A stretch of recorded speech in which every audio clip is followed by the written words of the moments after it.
of consistency and sensitivity. So let's talk about that, because the sensitivity gives you so much information to so many things every day, that what I observe in my clients as much as in myself is the constant urge to adapt, to say like, oh, okay, well, that's the situation right now. I can feel everything and anything that is unsaid, unprocessed, but there right now. So let's shift to make it easier. Let's shift to solve it. And especially if there's some people pleasing coming in, or the wish for harmony, which is so common in sensitive people, then that leads to adaptation and abandonment of a previous practice, of a previous routine, because you think like, oh, it's not up to date anymore. I need to adapt because the situation, out of all the information that you're getting constantly, has changed so much.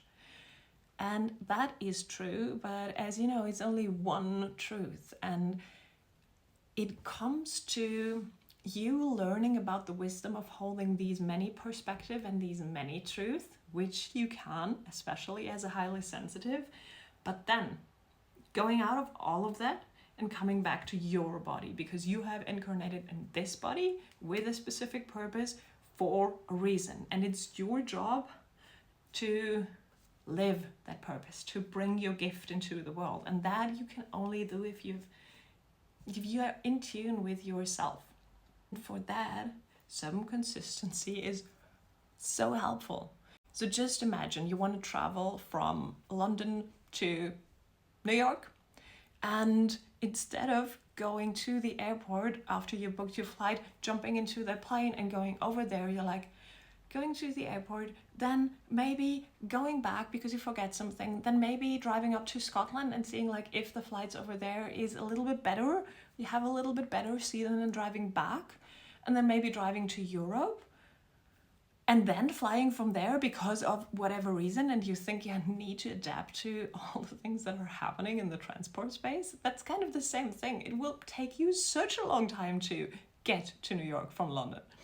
But if you choose to say like, okay, well, that's what I'm meant to do, and I am going there on the most consistent, most aligned way right now, and afterwards you can always, rearrange, but kind of make a commitment to be consistent at least for a certain amount of time or until a specific goal, and then see. So it's not about the reaction to everything that is in your environment, but about noticing and becoming aware that it is actually you and your frequency that shifts your perception of the environment. So the more you stay in alignment with you, the more you will notice that you don't have to adapt, but that reality adapts to you.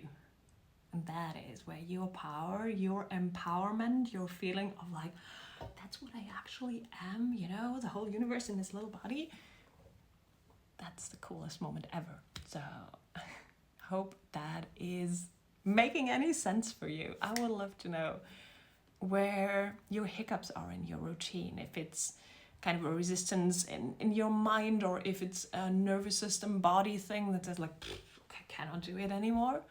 Because there are different ways to unknot this, unkink this.